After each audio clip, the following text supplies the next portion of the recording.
Patuloy na iniinda ng business sector ang epekto ng flood control scandal at ingay sa politika. Humina na raw ang tiwala ng mga investor at posibleng pangarap na lang ang target na economic growth. Yan ang agenda report ni Paulo Barcelon. Kung ang ordinaryong mamamayan ay nakaabang sa teleserye ng totoong buhay, abangers din maging ang mga ekonomista. Sa programang The Spokes ng Billionaire News Channel, sinabi ni De La Salle University School of Economics Professor Dr. Jesus Felipe na tila wait and see ang nagiging sitwasyon sa economic growth ng bansa. Ani Felipe, ramdam agad ang epekto ng mga galaw sa politika at ng nagpapatuloy na investigasyon sa flood control scandal.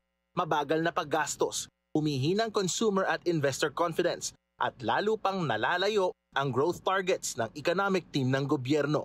Both consumers and investors are really waiting to see what happens. This is a standard in all economies when there are situations like this one. So what we observe is that both agencies, consumers and investors, are refraining from spending.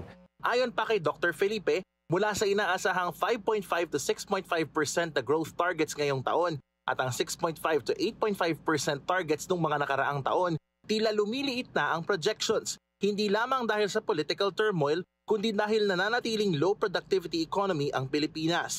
Paniwala ni Felipe, dahil ito sa mahigit kalahati ng mga manggagawang Pilipino ang nasa low wage at low productivity sectors tulad ng agrikultura, informal trade at construction, mga sektor na tinawag ng structural trap na ilang dekada nang hindi malusutan ng bansa.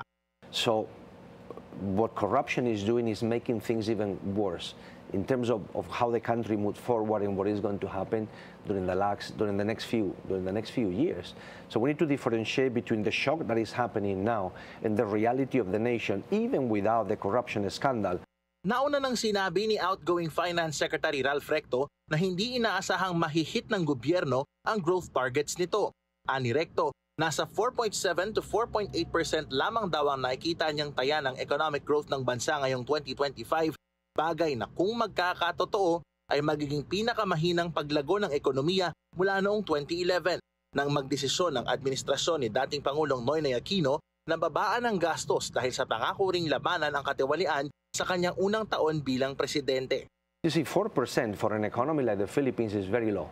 We need to grow much faster, precisely to increase incomes, wages, and income per capita. So 4%, if it materializes, it will be really a tremendous blow for all of us. Kino-question din ni Felipe ang madalas na linyang kulang ang pondo. Giit niya, may kapasidad ang gobyerno na gumastos at dapat itong gawin, lalo na sa infrastructure, education at health. Bagay na sana raw ay masolusyonan sa gitna ng pag-imbestiga sa aligasyon ng korupsyon at ang nagpapatuloy na cabinet shake-up. Para sa agenda, Paulo Barcelon, Billionaire News Channel.